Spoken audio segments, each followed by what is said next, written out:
that needs some time to heal. So I want a couple of summers to like kind of cleanse myself of that experience and work on my mental health and try to appreciate life a little bit, because I think it's really clear how short life can be.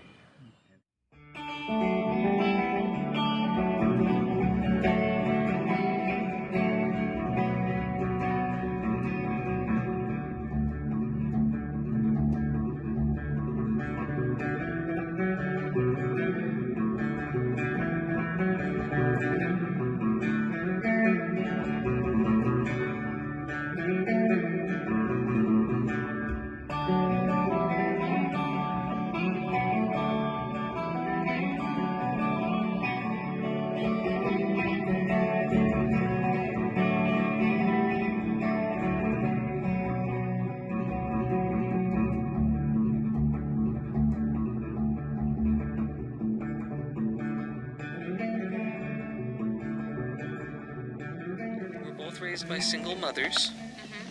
Half surprise, half siblings. Yeah. And maybe do have some similar mannerisms. I feel like in general we're both probably like kind of soft-spoken. And you like to write too. Yeah, I like to read, but I also have Grammarly. Nice. Grammarly is helpful. It is very helpful. Finding an editor is very hard to do. Austin, we've known each other for exactly 24 hours now. Yeah. And so, yeah, thanks for agreeing to do this. I'm super excited to. I love being interviewed. Do you really? Only other time I was interviewed was for Comcast had a dating like TiVo situation they were trying to do, and they were just getting people off the street. And they asked me a bunch of questions about my love life. Okay, great. Yeah. Thank you for having me. Yeah, I know very little about you, so I was wondering if you could just say a little bit about where you grew up and what that was like. Yeah. I grew up in Santa Cruz, California, which is in between San Francisco and Big Sur. It's a very esoteric, kind of similar to Portland in a lot of ways. A lot of strange musicians and artists who are really eccentric and love culty things. It's right on the ocean and also nested in the mountains. So I grew up, there, next to the beach boardwalk where they shot Lost Boys, that 80s vampire movie. And Kiefer Sutherland, right? Kiefer Sutherland, yes. Yeah. Coco still has not seen it. It's like, it actually kind of hurts me. But yeah, that's... Did you identify with like, you said like the culty kind of like subculture and that kind of thing, or was that something you were more outside of? I definitely found myself as an outsider in elementary school and high school. For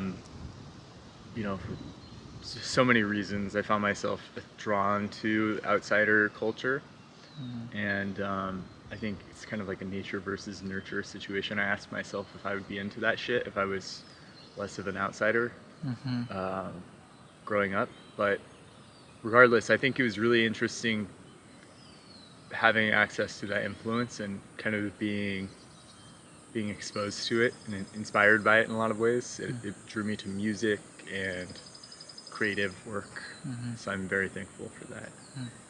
And when I find myself here in Portland, it's a lot easier for me to, digest. A lot of people thinks Portland's super weird, and I'm just like, oh yeah, it's really normal. It's not too far from like the ideas and feelings that have existed in Santa Cruz. Yeah. I noticed coming down here, there was just something about like I found myself really just wanting to like look at people. Like people just feel more interesting here than in Seattle to me. And I was asking someone else who lives here about that, and just wondering, was it just because I'm in a new city and I'm just likely to just kind of, I'm just biased and maybe think, oh, it's a new city, so all these people are really interesting. But Seattle has a big influx of like tech workers, I think, people typically tend to be a little bit more straight-laced. Right. And it seems like Portland, there's just so much artistic and creative energy here. Yes. So, Yeah. I completely agree. Yeah. Even moving from LA to here, I could kind of see people were doing art here just because they generally love it and they're creative and interesting. Mm-hmm. And I didn't see that much in San Francisco or in LA when I was living there. Mm-hmm. It definitely has a unique and people have an interesting quality to them here. Yeah. I agree. So, could you say a little bit more about what it's been like for you living in Portland? It sounds like you spent some time living here for a while, and then you more recently have only been here also for like a few months. Yeah, since December. Yeah. So Yeah.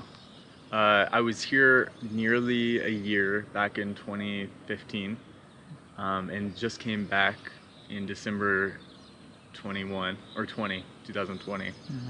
towards the end of the pandemic. When I lived here previously, I was working in restaurants, but moving back this time, I've been working remote, and I moved to the same neighborhood that I lived in before. I've been kind of living up in Northeast Portland. Really drawn into that area. I really like how it's like suburban, but also it's like integrated with little downtown strips, like these little areas. It's really fantastic living here. I was really bad at the winter. I'm just so not good at winters, but thankfully I got to kick it at Coco's house a lot and enjoy her heater. And I enjoyed her air conditioning yesterday. Yeah. It sounds like it's got everything. Just the climate controlled. It's on lock. But now that it's summers here, I'm like pumped with dopamine and vitamin D, and it's pretty. I'm pretty elated. It's really a magical space to be.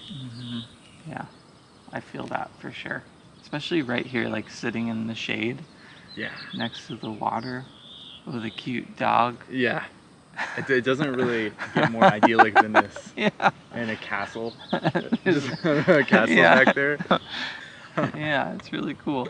Well, it sounds like this is a place that you feel like pretty at home in.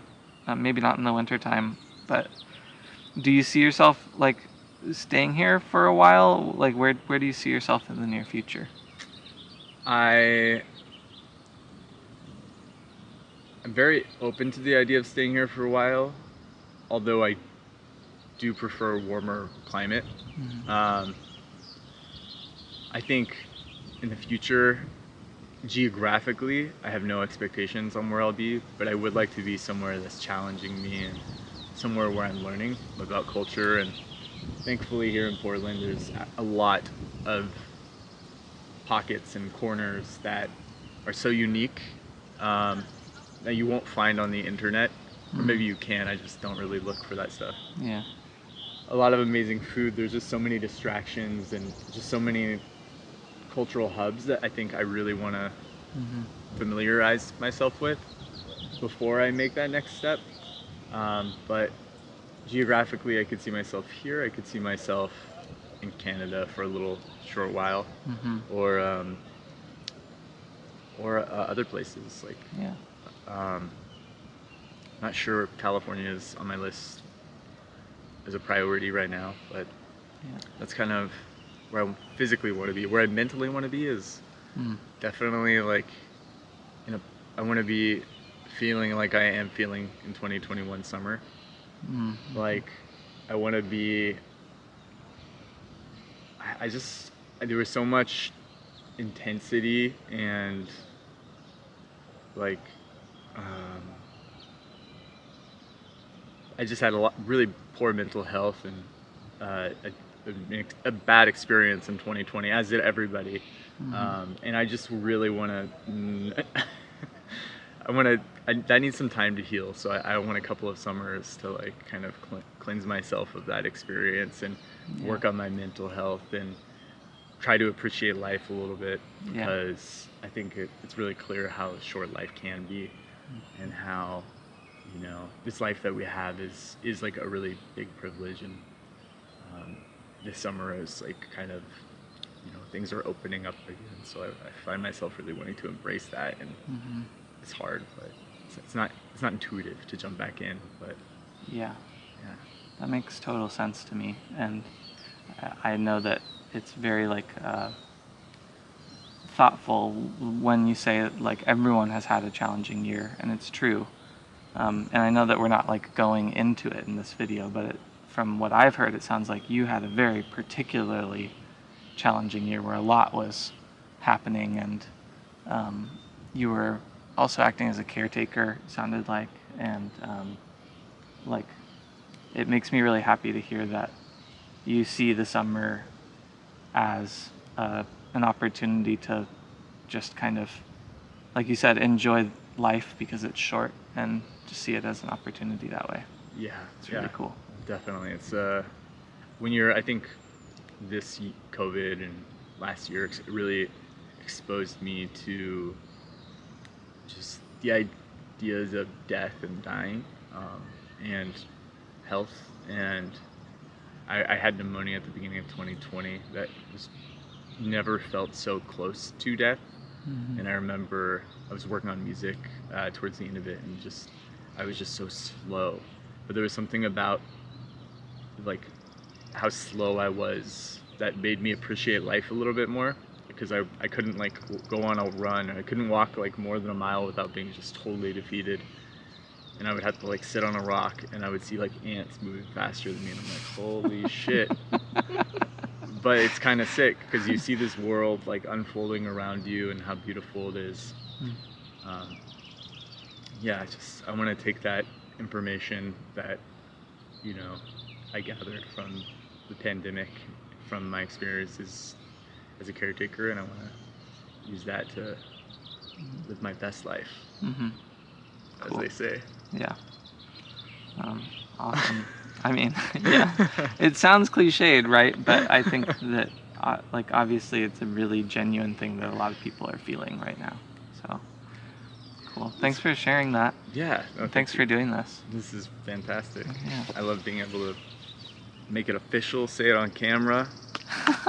You're on camera. Now you're Have a committed. good- You have a must good have a summer. good summer. Have a great summer.